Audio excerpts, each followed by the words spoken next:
Okay.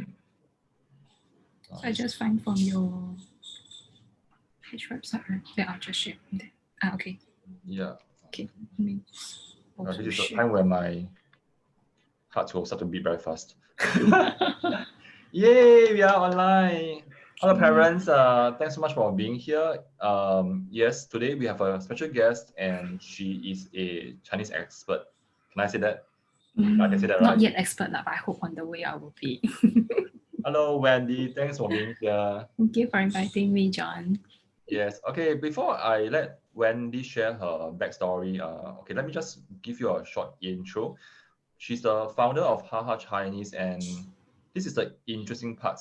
She started her teaching journey in Bangkok, Thailand, where she helped parents from more than 10 countries raise bilingual and multilingual children. All right. So before I let you share your part, parents, this is one of the Facebook Lives that I want to share with you because we always want to support parents who teach their children. And I think that parents nowadays need to be equipped with many tools and skills to be a good teacher for their kids. Yeah. And I think also many parents are trying to be more involved in their children's life. Yeah. So if you're here, just drop us a like to show us that you're here, and then drop us a comments. And if any question, fill in the comment box as well.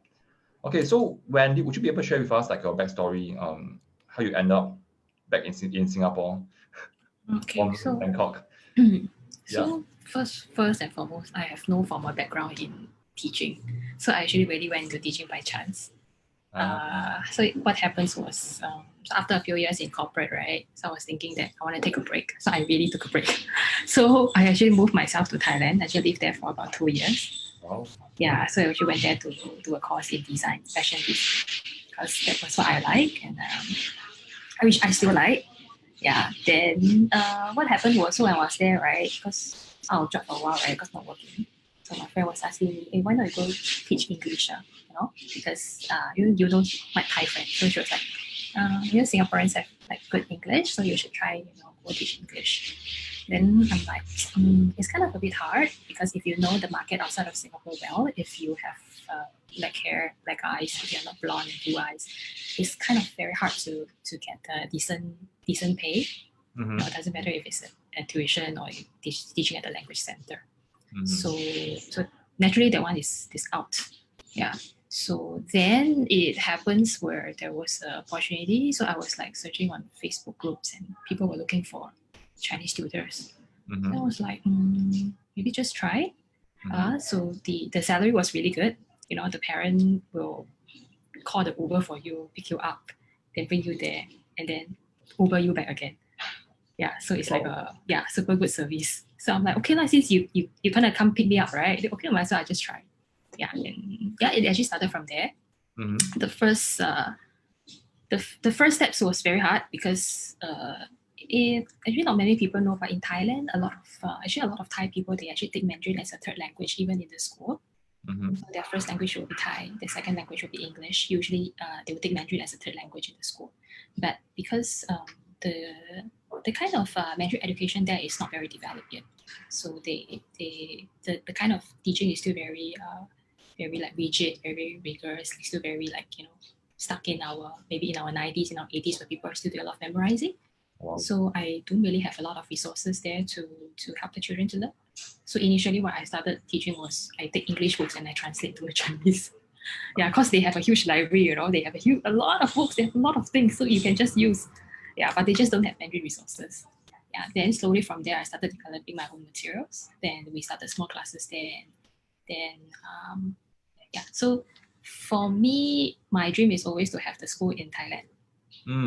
Yeah, but to have a school or to start any business in in a country that's not your home country, it's always not easy. You need to have the right networks.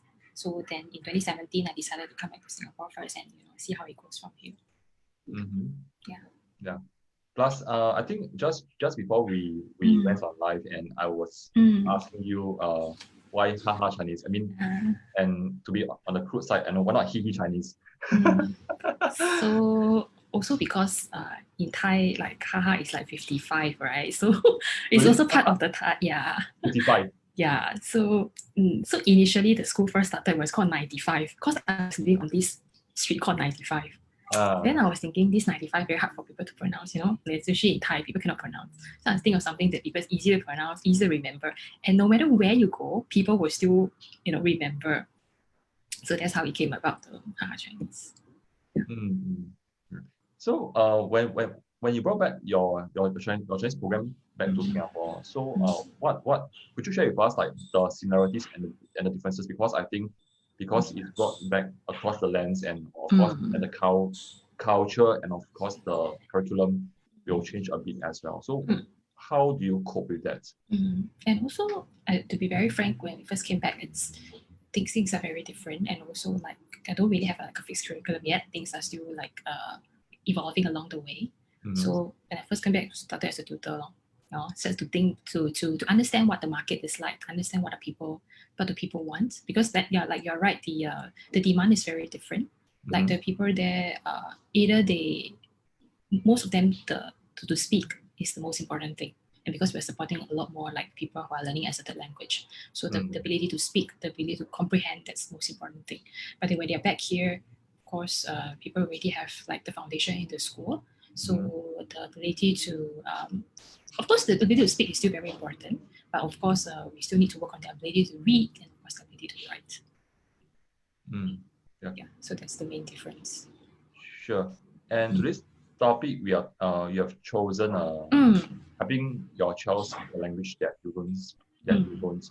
And I understand that for Mandarin, even for my girls, sometimes when I talk to them in Chinese, they reply me in English, and this is so frustrating. Yes, yeah. So how do you help parents to tackle such issues, or what are some of your tips that can give to us? For us right now, in terms of our clientele, right, I would say 40% of our clientele are all, maybe even 55, I think half. 55% of our clientele, they are non-Chinese. What are the nationalities or race? 30% Indian. Oh, okay. Wow, interesting. 30% Indian. Then the rest, Korean, Singapore, like for the ones in space in Singapore, Koreans, Indonesians, Japanese. Wow. Yeah, actually for us, Japanese and Indians, I think like they make up the bulk of the students. Yeah, so I think the most important thing when your child is learning anything, right, not just Mandarin or anything, right, is you as a parent must be supportive. Yep. Yeah, and first of all, you must show that you think that this thing is important, and it's not you have to learn because I want you to learn. You have to learn because it's useful for you, and I'm also interested in your learning. I think that's the most important thing. Yeah. So I would say like a lot of my parents do is they take a very active approach in the learning. So like of course, first of all, you have to ask me. Like, if you don't ask me, I tell you, then you.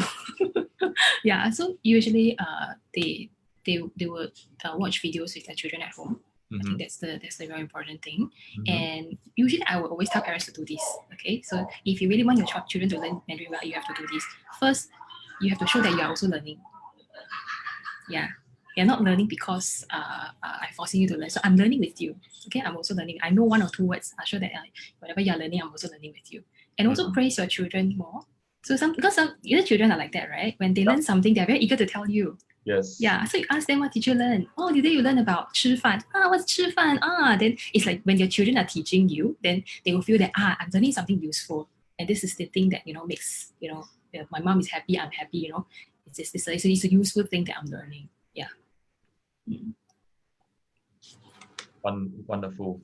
Yeah. What about what are some of the things that parents can do at home, especially for those parents who don't speak Mandarin? Yeah. So number one, I would always usually recommend them to go for YouTube videos. So there's one of these YouTube videos where I can share. Can I share in the chat? The people see in on Facebook? Or? Actually, I've given you the role of a co-host, so okay, you can just. I type here, they can see, right? You can just share screen. Okay. They can share screen. Oh, okay. Then I share screen. Okay, I need to find. Yeah. As Wendy is trying out to share screen, parents, if you are here, do drop us a comment or drop us a like to show us that you're here so that we can engage you and say hi to you. Yeah. And today we have Wendy from Haha Chinese to share with us what can you do if your children do not like to speak Mandarin at home? Yeah, so yeah, okay. So I just shared, this is one of my favorite YouTube channels. So wow. they're actually a Korean-based firm. They first started doing English. So they actually started to venture into the Mandarin sector as well. So in Little Fox, right, it's they have a lot of like short videos that comes with high opinion as well as the English translation. So this is very good for non-native speakers or parents whose Mandarin is really bad to learn from here. So they have a lot of songs and they go by different levels. So you can see like they're coming from early learning. Then they have the first steps. Then they have the level 1, 2, 3. So you can actually go by step by step from there. So this is one of the things that I usually recommend the parents to do. Yeah. As you're going through this, it reminded me of something that my kids I think since last week, and we have Netflix. So and I chanced upon the right frequency. This show is called Four England. Yeah, probably you're much younger than me. I know that one, Channel 8 one, right? Yeah, so I think you're very young, so I think maybe different generation. No, I like that show. Yeah, so it was I just searched from Wikipedia. It was shown in 1998 when Sharon Au was very young. Yeah, and she's one of my favorite actresses then. So yeah, so actually I was watching and I didn't really think that my child likes it.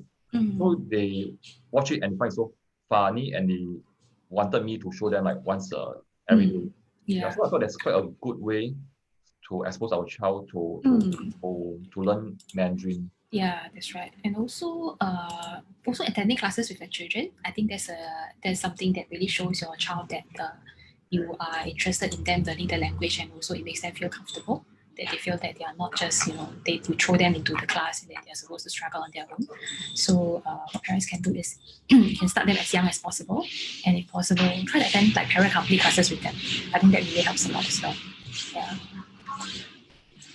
So I can hear a lot of like background noise. Yeah, I'm playing mahjong. Sorry again. My mom playing mahjong.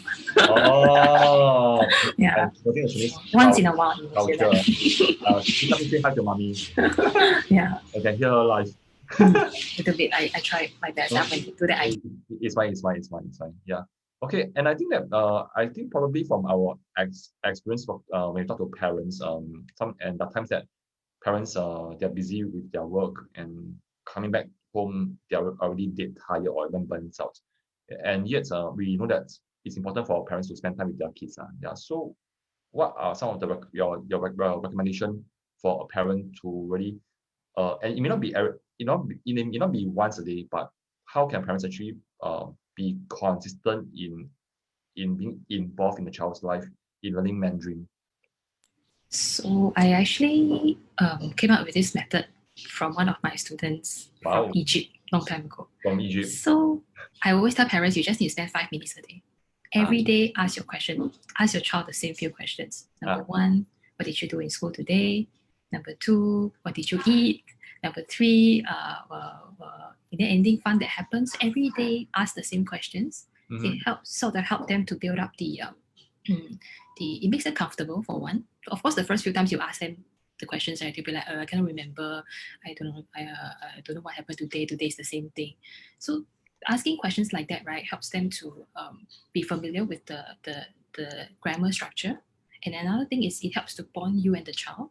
And I think the last thing is it helps the child to it helps the child to recall what's being done today. So they don't just float by the day, they don't know today, don't know what's happening. That happens with a lot of children. That's what we realize, because even in our classes, right, actually every class from K1 onwards, K1 and up, right, all our classes, we always ask our children what they do today, what happened in school, things like that. It's not about conversation practice, but at the same time getting to know the child well, and also for the child to recap on what has been done in the day. Yeah. So just 5 minutes is enough. It doesn't take a lot of time. So you are saying that the first one is what did you? Sorry. I mean, it can be a series of questions, but start with something simple. Start with something simple.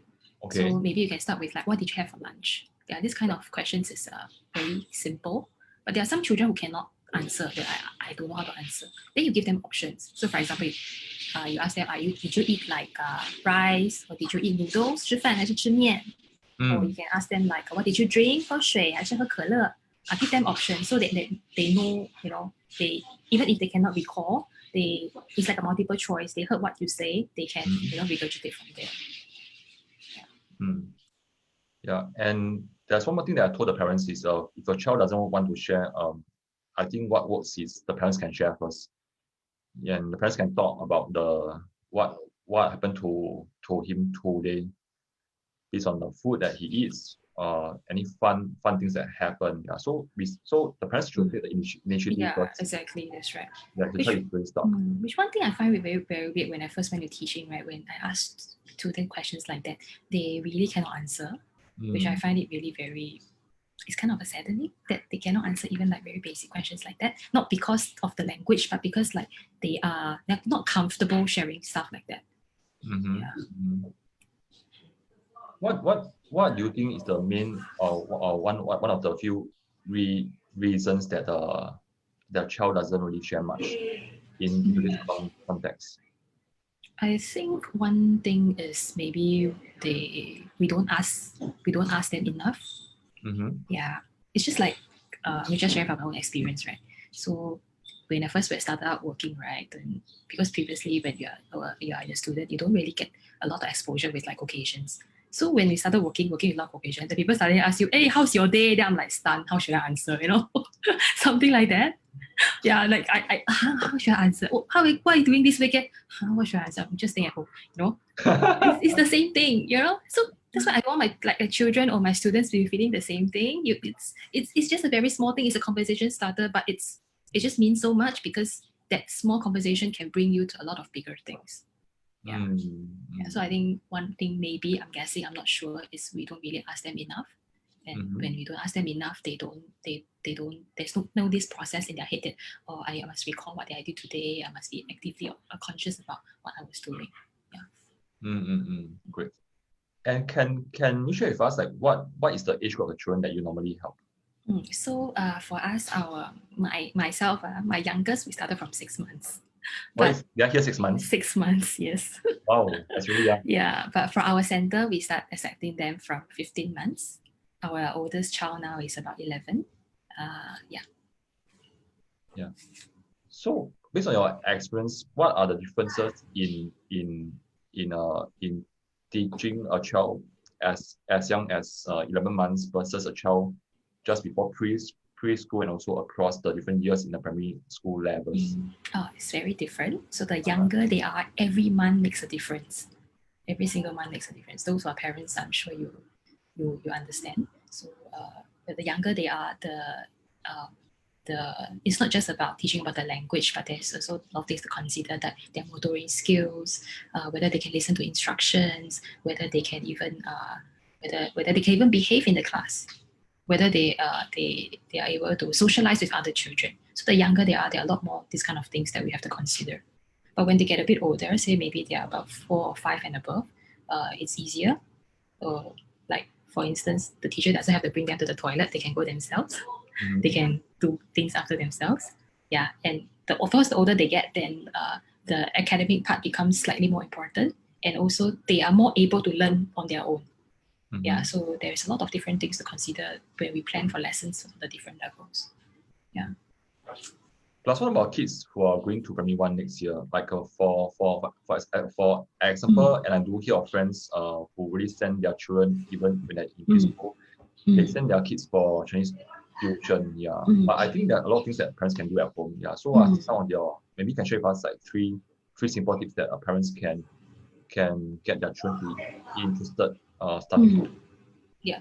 So so now there is really a trend. Not a trend, has been going on for quite a while. It's like parents sending children to classes as early as possible. Yeah. So for those that they don't, there's still a lot of things they can do at home. And there's a lot of resources now as compared to before. There are a lot of even like in Facebook, right? There's actually this group called the Treasury Preschool Chinese, right? But there are a lot of parents who share a lot of their creative ideas of how to get their children to do Mandarin at home. So I think one thing that is very popular now is there is this new toy. it's an electronic owl that can actually read the book to your child. Yeah. So Really? yeah, I can share with you. Yeah, it's very popular now. A lot of people buy. And I think I saw it in one of the Facebook ads where this owl gets right for it. Okay, I can't remember what is it. Yeah, so I haven't tried it myself. I saw some of my my students' parents. They actually bought it. So I think this is pretty interesting. This, it's cute. The children like it, and then the robot that speaks. So it's something like that. Yeah, you can see that. So this robot, right, can actually book a book just under here, and then the eyes will kind of scan the book, and then it can read to you. Yeah, so it's something like that. So the owl is here, then they can read the book to you. So I think this is something that is kind of like fun and fashionable for the kids. And when the kids have this thing at home, they'll be like, they're really excited to read books. So I think this is one of the things that parents can. I don't endorse them because I don't know them, but I share it because I think it's good. Yeah, so I think what parents can do is you can get this and then you read with your kids, even if you are not able to read Luca is the name of this thing. Yeah, it's able to help you to engage the reading in the child. Yeah, so I think this is one thing that's very important. So just now I also shared about the Facebook group. So that Facebook group is on Street Preschool Chinese. So there's this Facebook group where a lot of parents will share about their what they do. So you see, there's a lot of very interesting things that they do with other children. Their own children. So I think these are some of the things where parents can learn from here and then adopt it, at home to do some. But of course, this kind of thing will take a bit of prep time. Yeah, they will take a prep time. So I wouldn't recommend to parents who are really very busy, because the younger the children are, it takes a lot of work to prep for a 5-minute lesson. Yeah. Actually, I'm breaking the hour. Yeah. So so how does it really work? Do you just put a book at the bottom of the hour and the hour can read, or is it because it's all synchronized to the book? I think they have a very huge the bank. So I think most of I would say like they can read quite a lot of the titles on in the market. So even I think if you put like a piece of paper, they can still read. But I think it depends on of course there will be some that cannot read lah, but most of them I think they will be able to read, even like worksheets. I think so, and they can even show the translation on the eye. So it's quite interesting. Oh, that's really cool. So the owl can actually read off any Chinese text from kind of. I heard kind of. Yeah, kind of. It can read of other books as well. Yeah. So it's kind of this technology. I think is a lot better than a lot of other pens in the market. So I really highly recommend this one. Maybe I should go and ask them for endorsement. And then you can check and put in the center. I was thinking about that though, but they say it will spoil it, so I better not. But you what? Sorry. My colleagues were telling me that the kids will spoil it. They will get so excited about it, and they will spoil the thing. They were like, they better not buy it. I'm like, okay. Wow, awesome. Yeah. What about for because I know that and because I have 3 girls, and the eldest is now age 10, followed by 8 and then 3. Yeah. So I can really see the differences in learning capabilities as well. Yeah. So maybe we can talk about primary 1 to 3, and like for my middle child, a lot of times I find that she's resistant to learning Chinese. I mean, as much as I have to get her to speak, but sometimes when even during the Chinese lesson, she will speak to me in English. Yeah. So what are some of the ways to go around that? And I think that many parents will be keen to know that as well. Okay, so number 1 is if they speak to you they reply you in Chinese, right? No, in English, right? Speak back. So it's just consistent. It's not like they speak back to you in one language, you speak back. It's not like they speak back to you in English, you go back in English. There must be a consistency there. Yeah, so they know that you are serious about it. Yeah, so they are serious about the language. That's number 1. Number 2 is I think there is still that mindset where Chinese is not cool. Chinese is still not as as fashionable as English. I think so. There is importance there to change the mindset. So like when I think an important part is like, for example, when we are selecting books, we should choose books that are a bit more up to times.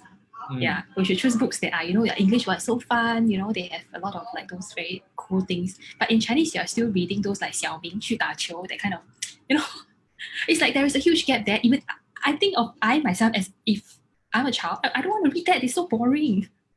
Yeah, so in terms of the book selection, there's some, I think it takes a bit of effort to look for something that's that the kids will like. I think that's very important. Which I think at this point now, there is no lack of it because there's a lot of good production now, both children's content or even like so it's not difficult now to find good content to keep the kids engaged. In fact, here I can share one of this one I usually always watch with kids and they really like it. Even I like it as well. Sure. So it's kind of like it's a bit like an anime. Yeah. Right. So for parents who are still online with us right now, thanks so much for being here. And today we are talking about how we can help our children to be more interested in learning Mandarin at home, even if you don't speak Mandarin.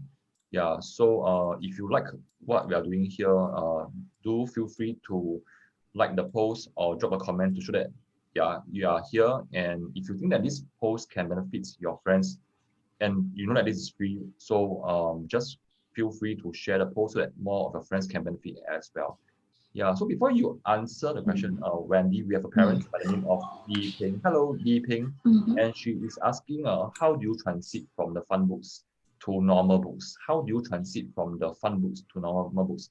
Okay, probably for Li Ping, would you be able to share with us, like, what do you mean by normal books? Yeah, that's something that I want to know as well. Yeah. Okay, Wendy, back to you. This is one of the shows that I always show in class, 5 minutes before class, if you come early. So kids really like it. It's called Xin Hulua. Hulu is like the god. So Hulua is so it's basically a story about there are 7 of them.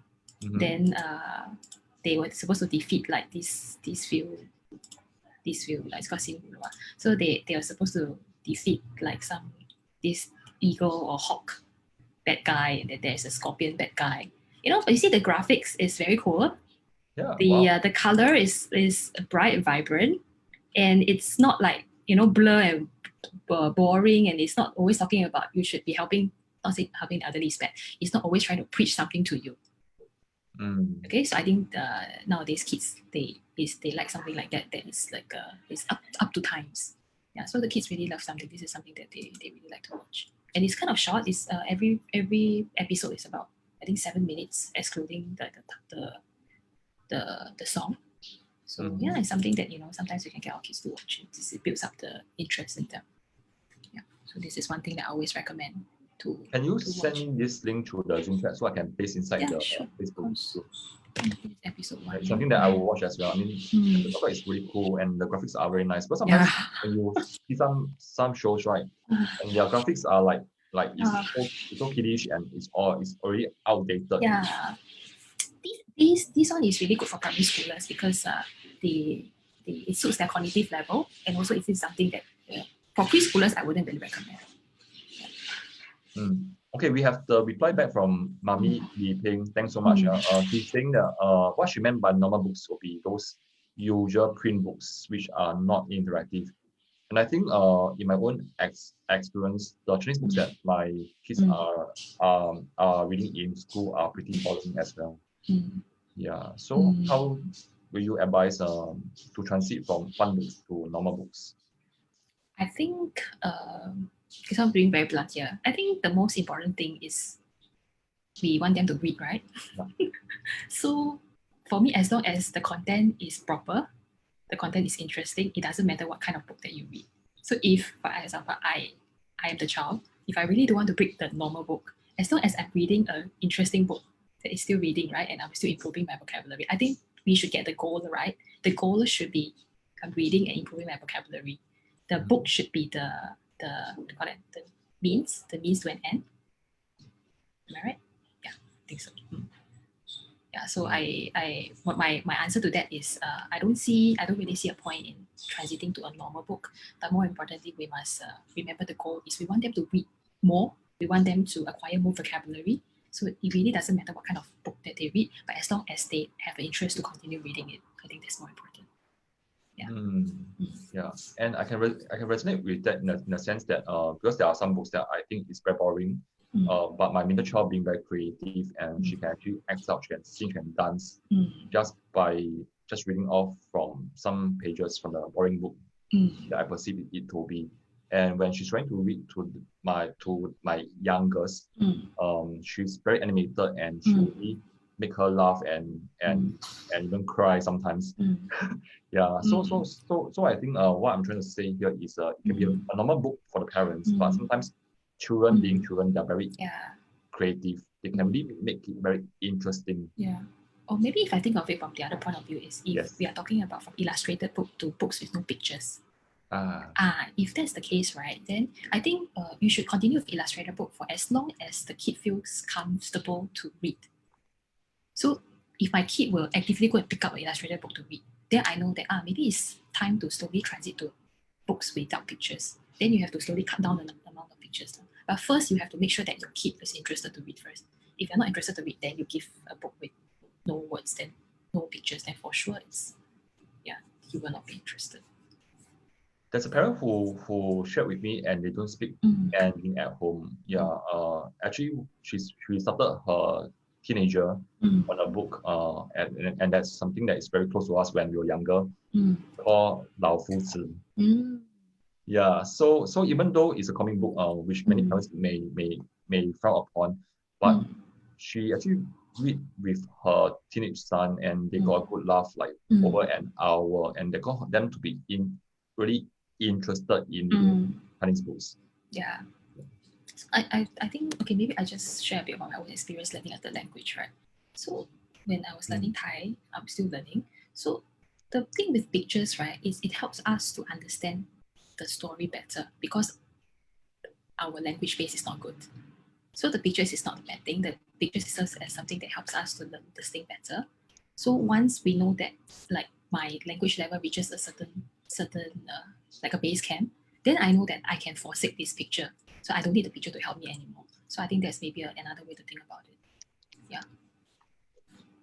All right. We also have another question from April. Hello, April, and she's asking any book recommendation for primary school age children. Primary school age. Yeah, and I think probably for April, would you be able to share with us like are you referring to P1 or 2 or which level so that we can answer give you the answer that suit you most. Yeah. So for you, maybe you can share with us like maybe across 6 levels and you help the parents out.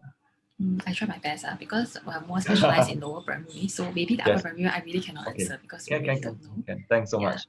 But maybe for like lower primary, there are some books which I personally really like. Yeah.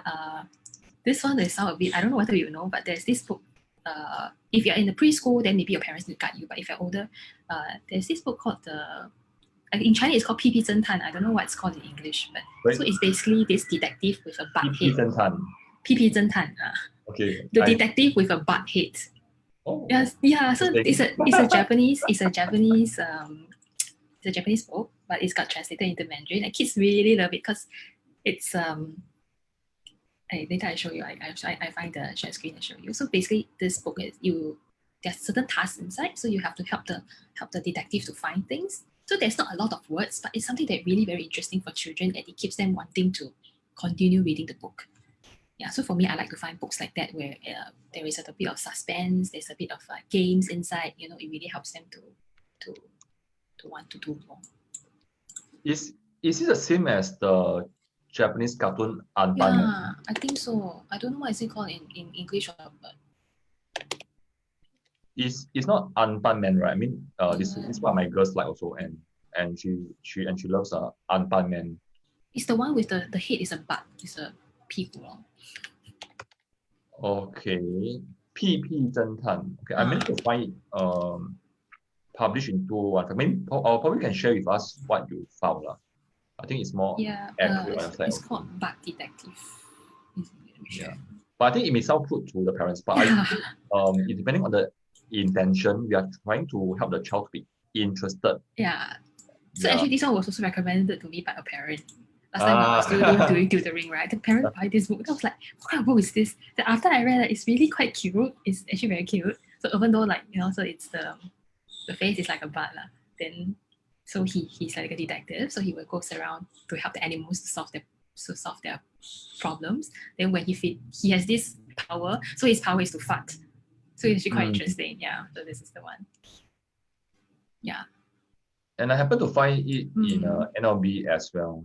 So in NLB shouldn't be so bad, so it should still be readable. Okay.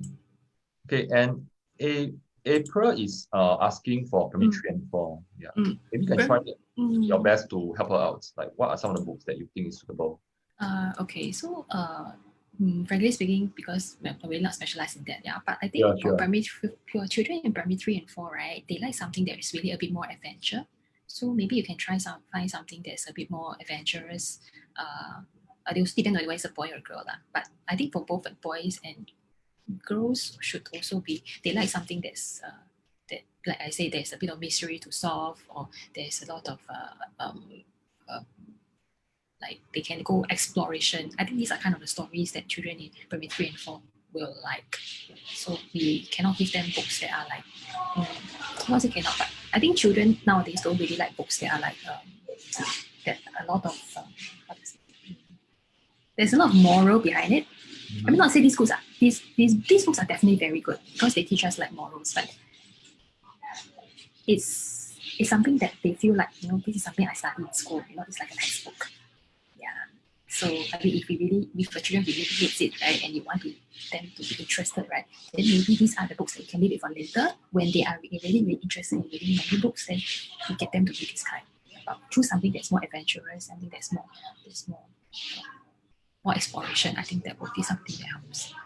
Yeah. Wow.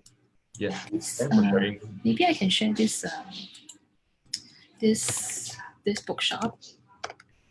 It's in Bras-Basah. It's called Mai Hu or something. Let me check. Yeah, so they have quite a lot of good books there. This one. You share the link here. So I think they have quite a lot of good books there, and they also have like they can also advise you what kind of books is good for different age groups. So I just shared with you in the chat. Maybe you can share that with the parents. Yes, and it happened that just now I was searching for the PP Zhentan, and I found it at in the same website as well. Yes, these shops. Yeah, also these shops, they sell pretty good books that for different age groups. Then they will advise you. They even have the text there, like what age group should read what kind of books. And they also will have like this. They have like every monthly or don't know what. They have a certain theme, so they have like really themed books there as well. So it's quite interesting. Awesome. Yeah, I think it's somewhere that I think nowadays these shops are very rare. So if you want to know such shops it's good to with them. And you can even ask and check with them like what some books that are suitable for your kids. Yeah, and it's really specialized in children's. Yeah, they specialize in children's books, so I think this is a good place to go. Great. Let me just help them to publicize for a while. It's Maha Yui. Yeah. How you pronounce that? Yu I don't know what is it called. Oh, sorry. Is it Youyi 是吗? Youyi, is I think it's part of the Youyi 书店, but this is the children's side. So I think they carve out this children's side and they open a new shop. But I don't know what is it called in Chinese. Yeah, it's in Bras-Basah, 3rd floor. Yeah. Okay, and April just replied and saying that her child likes reading Dogman series, Hilo.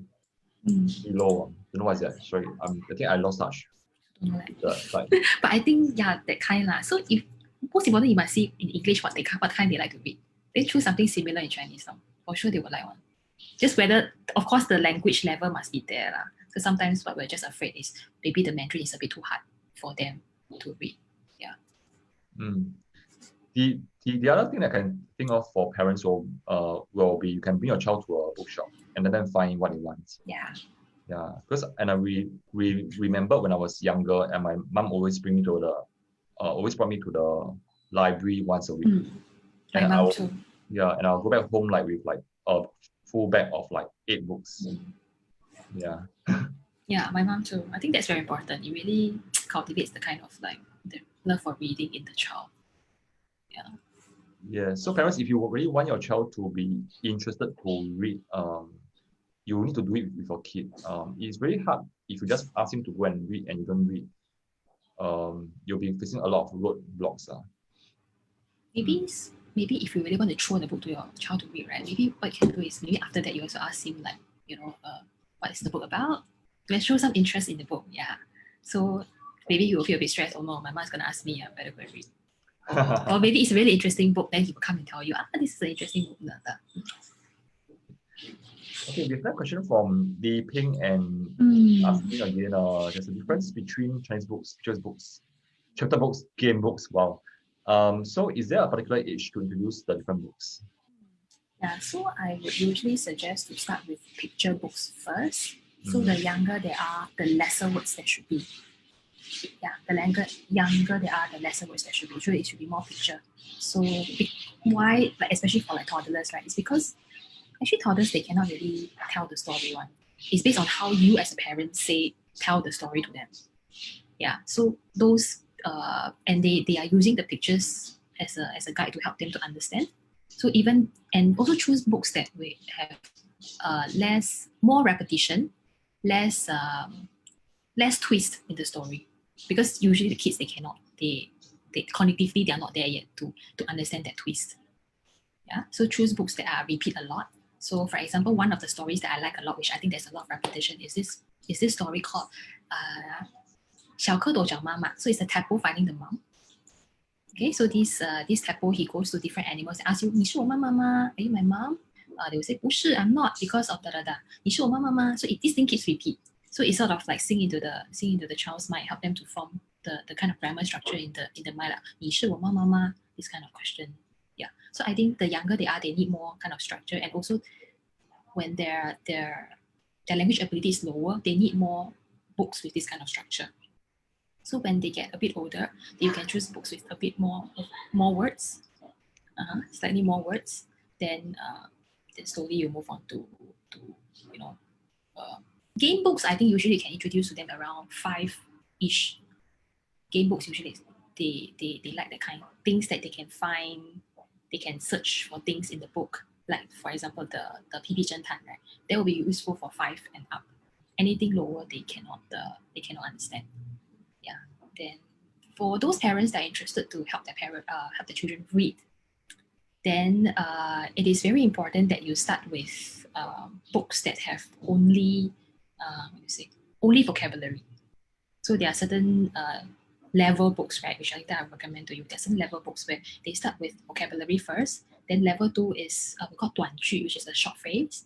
Then they go on to 句子, so it's like a short sentence. Then they go into complex sentences. Then finally they have a phrase. So it's a step-by-step building up. So these kind, usually you can start them around maybe 3 years old. 3 years old would be good, because for children to even before they can read, right, they need to first understand what is a word. If they don't know what is a Chinese character, they cannot recognize this as a Chinese character, then they cannot even read.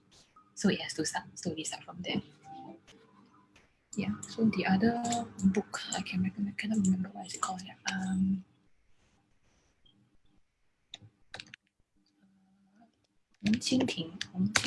This is a Malaysian publisher.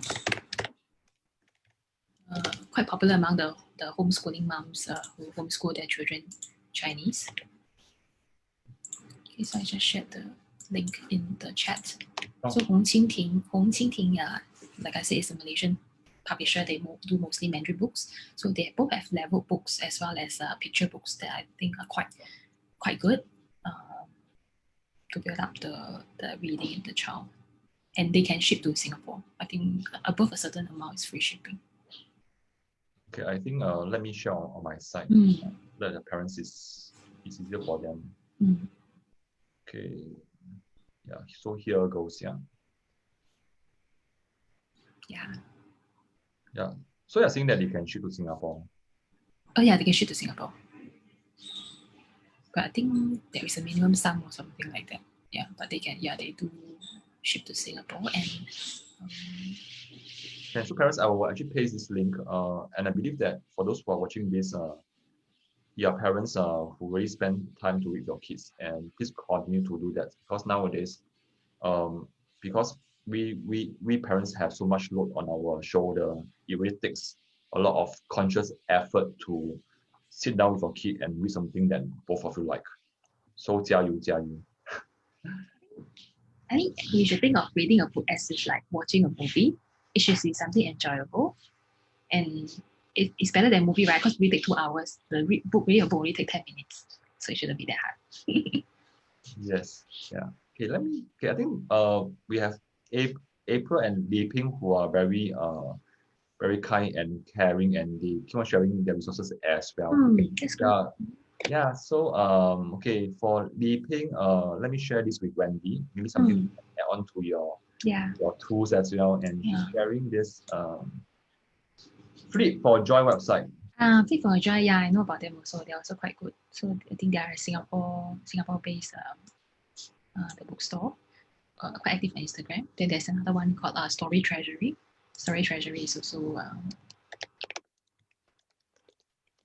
sorry, I don't know what's the website called.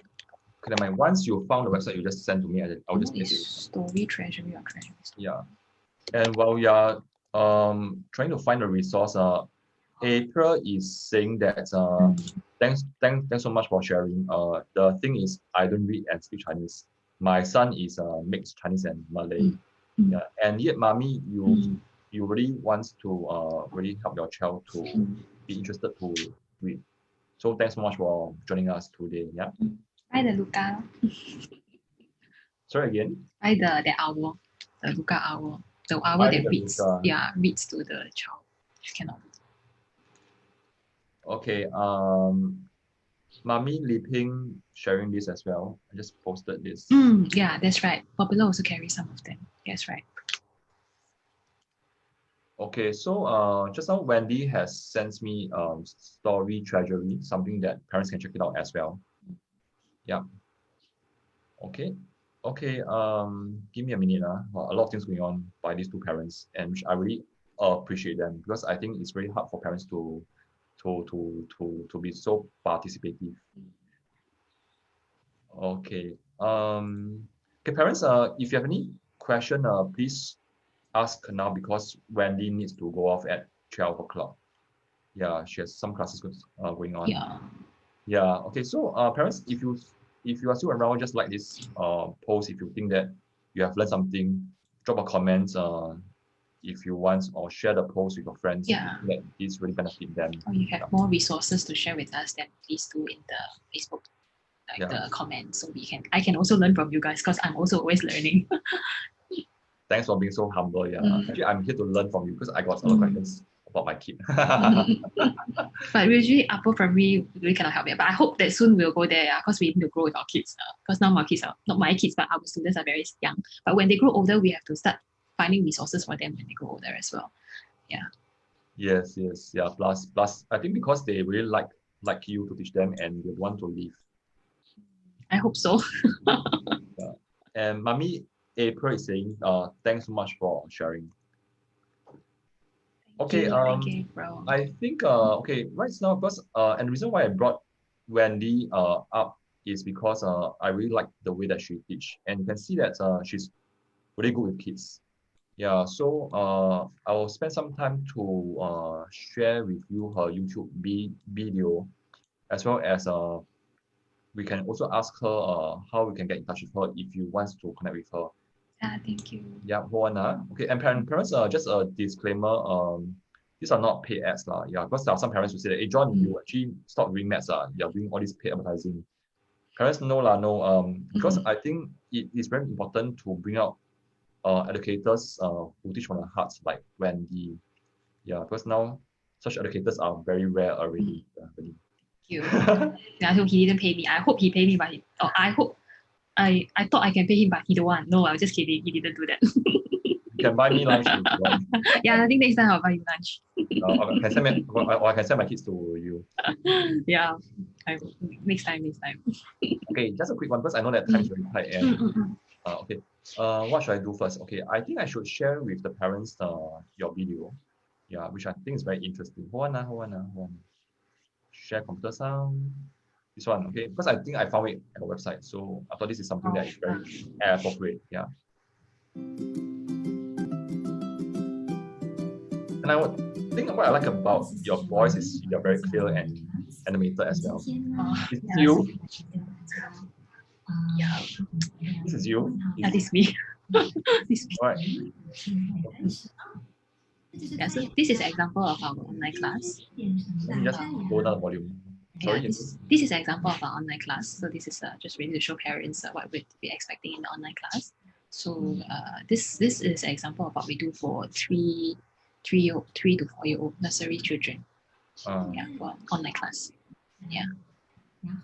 Well, and I think it's also much more demanding than running an online tuition class.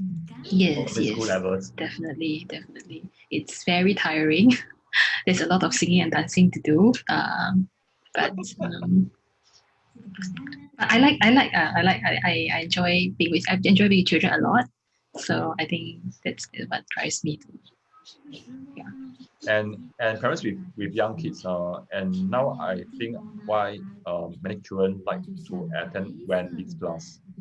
You can see how animated and how passionate she is when it comes to sharing the funny stories. Okay, so I'll paste this link. I'll paste this link later for parents. Okay, so let me just start the video and then this one. Okay, so parents, okay, for parents who are very keen to find out more about your services, how can they contact you? So you can just search us, Facebook, Instagram, website. Just type Haha Chinese, you should be able to find.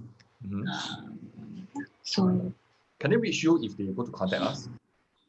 Yes. So all comes to me. I can see all of them. So yeah, so any both Facebook, Instagram, or contact us, you should be able to reach me. Yeah. And this is your center, is it? I mean. Yes. So we are at the River Valley, 228 River Valley Road. The screen. So we are on the second floor of the shop house. So yeah, if the parents want to come by for a visit, you can also come and take a look. Yeah. So we are usually Saturdays we are always there. So if you want to come back and see the center, you can take a look as well. Yeah. Okay. So parents, let me just paste the link in the comments box so that you can access it later. I would say the best way to contact us is actually on Instagram because we are mostly on Instagram. Most of our updates are usually on Instagram. All right, never mind. I think later I will post it. Yeah, because I think we have already exceeded. Okay. Okay. So, what would be one quick key takeaway for the parents? Because I think you have shared so many tips for across all levels and ages. I think the key takeaway will be to be interested in your child's learning. Even if you're not interested, you have to show that you're interested.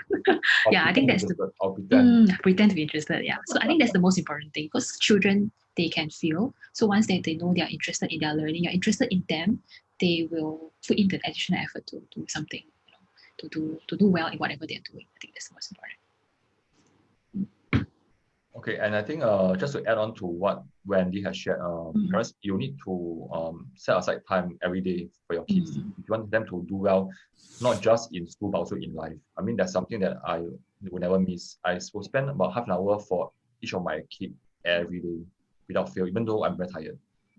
Sometimes I just want to give up, but I have no choice. Yeah, I think it's very good that you do that because it goes a long way, definitely. That 30 minutes, right? It goes a long way. All right. And thanks, Justin, for tuning in as well. And she also thank you for sharing the resources. Thank you. Yeah. Okay. Okay. You need to go off now because you have a class going on. Soon, but not very urgent, but soon. Okay, just 1 minute of time. Can? Sure, no problem. Okay, because we always end off the Facebook Live with a question. Yeah, and you know that PSLE is such a big thing for all 12-year-olds, even for us as well when we were younger. Yeah, so can I invite you to walk down the memory lane? Yeah, and I know that you're very young now, so from the young you to your younger self, yeah. So what will you say to the 12-year-old Wendy when you see her and can almost touch her because she's looking at you in the eyes? What will you tell her? I watch your other videos and I think about this. Sorry again. I watch your other videos and I think about this. I thought I need to prepare this. No surprise already. It should be something like that one. And that shows how committed you are. I think when I was 12, right, Yep. I kind of sometimes I feel embarrassed that my Chinese is better than my English. Actually, this whole thing continues still, like even like JC, yeah, even uni, because we're kind of China, right? Because we are better in Mandarin and English not so good. But if I were to tell my 12-year-old self during PSLE is just do your best. Yeah, there's still a long way to go. It doesn't really matter, whether you did super well now or you don't really do so well. But most important is you give it your best and keep trying, try different things. I think that's more important. Keep try different things, and PSLE is just no choice, not bopian, now you have to do wrong. But there are a lot of other ways to succeed. PSLE is just the first little step. Anything else? If your Chinese is very good, then good for you. It's a good thing. Okay, the 20 years later, you realize that, actually it's a very good thing. Yes. Yeah. And I believe that as well. Yeah. Only when I grow up, I realized that it's now it becomes my job, so it's a good thing. Don't have to be paiseh. Wonderful. Thanks for sharing. Yeah. Thank you so much, John. Don't go off first. Okay. Thanks so much for being here. Thanks Jaslyn, April, and Li Ping for being so participative. So tonight, please join me at 7:30 when I will actually teach your parents how to do Band 5 maths and also how to teach your kids. So please join us on Zoom at 7:30 tonight. Okay. So parents, have a good lunch and see you around. Bye bye. Thank you. Okay, one for Yeah.